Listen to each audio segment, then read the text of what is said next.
సాయిరామ్. బాబా భక్తులందరికీ నమస్కారం అండి. మన బాబా గారి దయ వల్ల మనందరం బాగుండాలి, సంతోషంగా ఉండాలని కోరుకుంటున్నాను ఫ్రెండ్స్. ఇక ఈరోజు మన బాబా గారు ఒక మంచి సందేశాన్ని అయితే మన ముందుకు తీసుకువచ్చారండి. ఆ సందేశం ఏమిటో మన బాబా గారి తన బిడ్డలతో ఈ విధంగా చెప్తున్నారు. తల్లి, నీ తలరాతను నేను రాస్తున్నాను. దీనిని ఎవరూ చెరపలేరమ్మా. ఈ సందేశాన్ని వినిబిడ్డ, తప్పకుండా నువ్వు ఆనందిస్తావు ఇది అని బాబాగారు అంటూ ఉన్నారండి. మానవుల్లో చాలామంది వారి జాతకం బాగాలేదని, వారి తలరాతలు బాగాలేవని, వారి చేతి రాతలు బాగాలేవని ఎంతో బాధపడుతూ ఉంటారు. ఎక్కడెక్కడో తిరుగుతూ ఉంటారు. ఎన్నో పూజలు చేసుకుంటూ ఉంటారు. ఎన్నో పురస్కారాలు కూడా చేస్తూ ఉంటారు. ఎంతోమంది జ్యోతిషుల వద్ద పరిహారాలు కూడా చేస్తూ ఉంటారు. అయితే బాబాగారిని నమ్ముకున్న తన బిడ్డల కోసం బాబాగారు ఏం చేస్తారో తెలుసా అండి? వారి జీవితం ఎలా ఉన్నా సరే, ఎంత చిందరవందరగా ఉన్నా సరే, గందరగోళంతో వారి జీవితం వారికే అర్థం కాని పరిస్థితుల్లో ఉన్నవారు ఉన్నా సరే, వారి తలరాతలో ఒక అదృష్ట గడియ కూడా లేకున్నా సరే, వారు ఎన్నో పాపకర్మలు అనుభవించాల్సి ఉన్నా సరే, అవన్నీ కూడా బాబాగారు మార్చుతారండి. తన బిడ్డల తలరాతను తానే నిర్ణయిస్తారు. వాళ్లకు ఒక మంచి జీవితాన్ని రాస్తారు. మరి ఆ జీవితం మనం ఎలా పొందాలి? ఇదే కదా మీకున్న సందేహం. అది పెద్ద కష్టమైన పనేమి కాదండి. బాబాగారు ఏ మార్గమైతే చూపించారో, బాబాగారు ఎటువంటి లక్షణాలు తన బిడ్డల్లో ఉండాలని అనుకుంటున్నారో, ఆ లక్షణాలను పెంపొందించుకొని ఆ మార్గంలో నడిస్తే చాలు. మన తలరాతలు ఎలా ఉన్నా సరే మనకు అనుకూలంగానే అన్నీ మారుతాయి. బాబాగారు ఏదైనా చేయగలిగారంటే ఒక్క క్షణం చాలు. ఆయనకి అవన్నీ మనం తప్పకుండా అనుభవించి తీరాలి. దానికోసం బాబాగారు తన బిడ్డల్లో కొన్ని చిన్న చిన్న పరీక్షలు పెడుతూ ఉంటారు. చిన్న చిన్న కష్టాలు వాళ్ళకి కలిగేలా చేస్తూ ఉంటారు. వాటి ద్వారా వాటి పాపకర్మల నుంచి వారిని పూర్తిగా బయటకు తీసుకెళ్ళి ఆ తరువాత ఒక అద్భుతమైనటువంటి జీవితాన్ని తన బిడ్డలకు ప్రసాదిస్తారు. అయితే ఈరోజు సందేశంలో బాబాగారు తన బిడ్డలతో అదే మాట చెప్తున్నారండి. బిడ్డ, నీ తలరాతను నేను రాస్తున్నానమ్మా. దానిని ఎవరూ చెరపలేరు. తప్పకుండా ఈ సందేశం నువ్వు విను తల్లి, ఆనందిస్తావని బాబాగారు అన్నారు. దానికి అర్థం కూడా అదే. నీకు ఎంతమంది జ్యోతిష్యులు కానీ నీ తలరాత బాగాలేదని చెప్పినా, నీ చేతి రాతలు బాగాలేవని చెప్పినా, నువ్వు ఎన్నో రోజులు కష్టాలు అనుభవించాలి అని చెప్పినా సరే, అవన్నీ కూడా మటుమాయం చేస్తారు బాబాగారు. మనుషులు చెప్పే మాటలు కాదండి, విధిరాతను సైతం మార్చగలిగే శక్తి మన తండ్రికి ఉంది. అలాంటప్పుడు ఏ బాబా బిడ్డ కూడా భయపడాల్సిన అవసరం లేదు ఫ్రెండ్స్. మీరు ఏదైనా జీవితం కోరుకున్నారో, ఎలాంటి ఉద్యోగం మీరు కావాలనుకుంటున్నారో, ఎలాంటి అనారోగ్య సమస్యలు లేకుండా మీరు మీ జీవితాన్ని జీవించాలనుకుంటున్నారో అవన్నీ కూడా నెరవేరుతాయి. మీరు అడిగినా అడగకపోయినా మీకు ఏదైనా మంచి జరుగుతుందో ఆ మంచిని తప్పకుండా బాబాగారు చేస్తారండి. మీరు ఏ రోజైతే బాబాగారిని నమ్మటం మొదలుపెట్టారో, బాబాగారిని పూజించుకోవటం మొదలుపెట్టారో, బాబాగారి వైపు నడవటం మొదలుపెట్టారో, నా బాబానే నా సర్వస్వం అని నమ్మటం మొదలుపెట్టారో, ఆ రోజు నుంచి మీరు పూర్తి బాధ్యత బాబాగారు తీసుకున్నట్లే. మీరు ఇప్పుడు వచ్చేవి అన్నీ చిన్న చిన్న కష్టాలే, మీ అందమైన భవిష్యత్తుకి మార్గాలవి. ఇక ఎప్పుడూ కూడా మీరు కష్టపడుతున్నారని బాధపడవద్దు. అతి త్వరలోనే మీ కష్టాలన్నీ తీరిపోతాయి. బాబాగారు మీకు ఒక మంచి జీవితాన్ని ప్రసాదిస్తారు. ఇంకా మీకు ధైర్యం కావాలంటే, ఇంకా మీకు నమ్మకం కావాలంటే ఇప్పుడు బాబాగారు చెబుతున్నటువంటి ఈ సందేశాన్ని పూర్తిగా వినండి ఫ్రెండ్స్. బాబాగారు తన బిడ్డలతో ఈ విధంగా చెప్తూ ఉన్నారు. చూడు తల్లి, నీకు నువ్వుగా ఏదీ చేయలేవమ్మా. అర్థం కాలేదా? చెబుతాను విను, శ్రద్ధగా విను.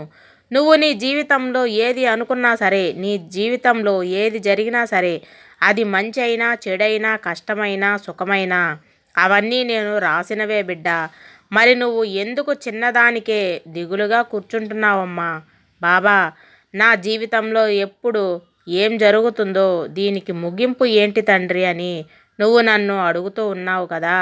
అయితే ఇప్పుడు నీ ప్రశ్నలన్నిటికీ సమాధానం చెప్పాలని వచ్చాను. వింటావా తల్లి? చూడమ్మా, ఇప్పుడు ఇలా ఎందుకు జరుగుతుందంటే నీ పూర్వజన్మ పాపాల వలనే ఇప్పుడు నువ్వు కొంచెం కష్టకాలంలో అనుభవిస్తూ ఉన్నావు. అందుకే తల్లి, నీకు కొన్ని వ్యతిరేకంగా జరుగుతూ ఉన్నాయి. కానీ నువ్వు దేనికి భయపడకు, బాధపడకు అమ్మా. ఇక కొద్ది రోజులు మాత్రమే నీకు ఈ కష్టాలు, త్వరలోనే నీకు సంతోషం రాబోతుంది తల్లి. బిడ్డ, నీకు ఎవరైనా చెడు చేయాలని చూస్తే వారికి ధన్యవాదాలు చెప్పు. ఏంటి బాబా అంత మాట అన్నారా? నన్ను చెడగొట్టాలని చూసేవారికి నేను ధన్యవాదాలు చెప్పాలా? నన్ను తిట్టేవారికి నేను ధన్యవాదాలు చెప్పాలా? లేదంటే నన్ను కిందికి లాగేయాలని, అందరి ముందు అవమానించాలి అని వారికి నేను ధన్యవాదాలు చెప్పాలా? ఎందుకు బాబా ఇలా చెప్తున్నారు అని నీ మనసులో అనుకుంటూ ఉన్నావు కదా బిడ్డ. దానికి కారణం కూడా చెప్తాను వినమ్మా.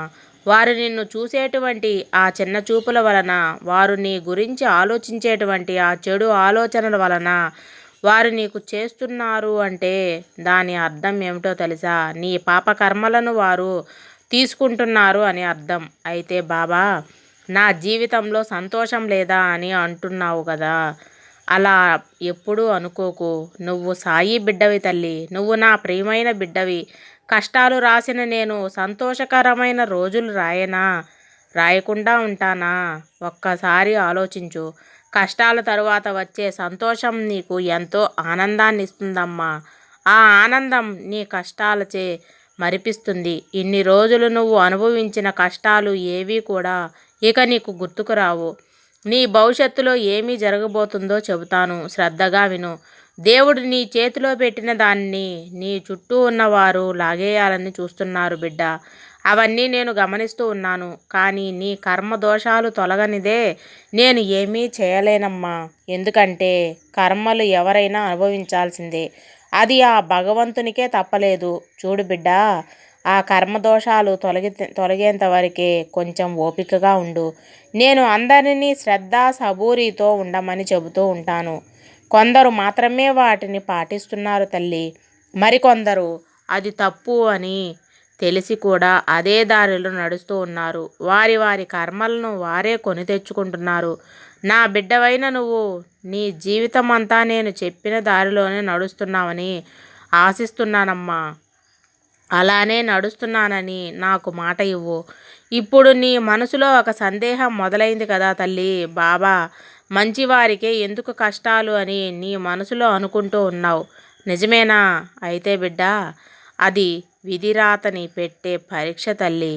సాయి అని నన్ను ప్రేమగా పిలిచావు కదా, అప్పుడే నీ కష్టాలకు ఒక ముగింపు వచ్చేసింది. అది ఎప్పుడా అని ఎదురు చూస్తున్నావా?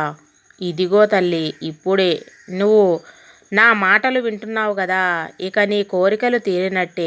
నా అనుగ్రహం లేనిది నా సందేశాలు ఎవరూ కూడా వినలేరమ్మా. నా అనుగ్రహాన్ని నీకు అందిస్తున్నాను బిడ్డ. ఇక నీ జీవితంలో ఉన్న కష్టాలను తొలగించి నీకు ఆనందాన్ని ప్రసాదిస్తాను. ధైర్యంగా ఉండు అని బాబాగారు తన బిడ్డలకి చెప్తారండి. బాబాగారు చెప్పినట్టు తన బిడ్డల రాతలని బాబాగారే రాసుకుంటారండి. వారు ఎంత సంతోషంగా ఉండాలి, ఏ సమయంలో ఏది వారికి చేరితే వారి సమస్యల నుంచి వారు బయటపడతారు, వారి కష్టాలను తొలగించడానికి వారు ఏ దారిలో నడవాలి, ఇవన్నీ కూడా బాబాగారు రాసే ఉంటారు. మనకు ప్రతిరోజు చెప్పేటువంటి సందేశంలో బాబాగారు ఇవే వారికి చెప్తూ ఉంటారమ్మా.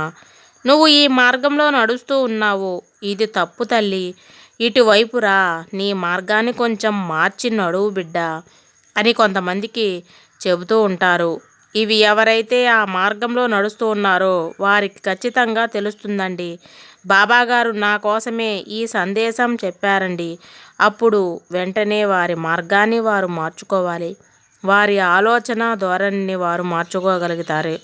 ఎవరైతే అతిగా నమ్ముతూ ఉన్నారో వారిపైన కొంచెం జాగ్రత్తగా దృష్టి సాగించాలి.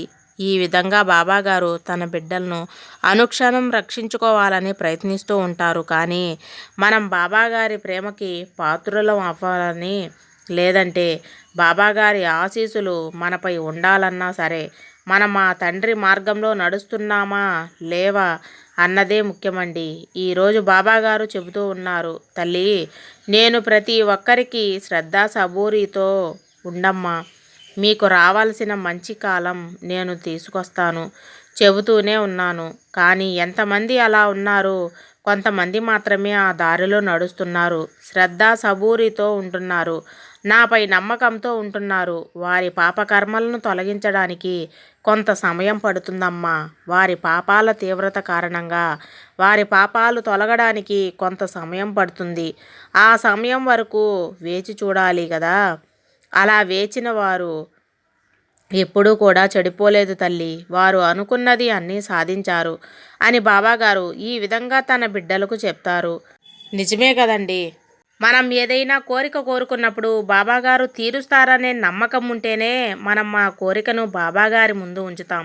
కానీ అడగగానే వెంటనే అయిపోవాలి, లేదంటే బాబాగారి మీద కోప్పడిపోతాం. మనం చాలా అసహనానికి గురైపోతాం. బాబాగారు నాకేం చేయట్లేదు, ఇన్ని రోజులు నేను నమ్మి నాకు ఏం ఉపయోగం అని ఎంత దారుణంగా ఆలోచిస్తామంటే ఆయన చేసేటువంటి ఎన్నెన్నో మంచిని అన్నీ మర్చిపోయి ఈరోజు నాకు ఇది చేయలేదు అందుకనే నేను బాబాగారి పైన కోప్పడతాను. ఎంతవరకు న్యాయం అండి అది? ఎంతవరకు న్యాయం? బాబాగారు ఏం చేసినా సరే చెప్పారు కదా. వారు చేసిన పాపకర్మలు తీవ్రత కారణంగా వారికి ఇంకా కష్టపడాల్సి వస్తుందంతే కానీ అవి నేను ప్రసాదించిన కష్టాలు కాదు. నేను వారికి వచ్చే కష్టాల తీవ్రతను తగ్గించి వారికి కష్టాలు ఇస్తున్నాను అంతే. ఒకవేళ నేను ఆ తీవ్రతను తగ్గించకుండా నిజంగా వారు అనుభవించాల్సిన కష్టాలు వారి మీదకి వదిలితే వారు అస్సలు తట్టుకోలేరు అని బాబాగారు చెబుతున్నారండి. ఇవన్నీ మనం మర్చిపోతూ ఉంటాం. నిజంగా అంత కష్టం మనకు వస్తే, ఇంత చిన్న కష్టానికి మనం ఇంత అల్లాడిపోతూ ఉంటే, నిజంగా మనం అనుభవించాల్సిన కష్టాలు మనకు వస్తే మనం తట్టుకోలేము. బాబాగారు మనకు కష్టాలకు మధ్య ఒక అడ్డుగోడలా నిలబడతాడు. వాటి తీవ్రతను తగ్గించి మన వైపు పంపిస్తూ ఉంటే మనం దానికి కూడా బాబాగారిని నిందిస్తూ ఉన్నామండి. అండి మన బాబాగారు అందించే సందేశం మీకు అందరికీ నచ్చిందని అనుకుంటున్నాను ఫ్రెండ్స్. సర్వేజన సుఖినో భవంతు. జై సాయిరామ్.